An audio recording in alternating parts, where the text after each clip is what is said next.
Hello everyone, my name is Lalit Kumar. I am from Bihar. I have completed my BTech in Computer Science Engineering from IS College of Technology and Management, Bhopal in 2023.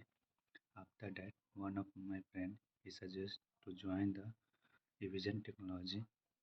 Then I have joined Evision Technology where I can learn networking, CCNA, Window Administrator, Cyber Security, Linux, VS installation, VMware, and many more technology.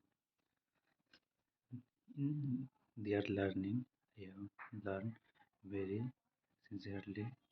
Their faculty is teaching very good and interactive.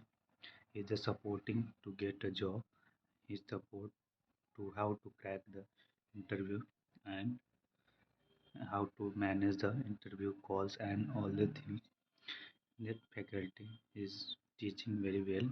Is also good to interact with one by one student and problem solve if any query. Very good way to teaching. After that he is also help to the job and support get a job in Evision supports. I got a job from KAIZEN technology in Bangalore in company offered by 2.4 LPA for desktop support engineer. Uh, That's all about me. Thank you.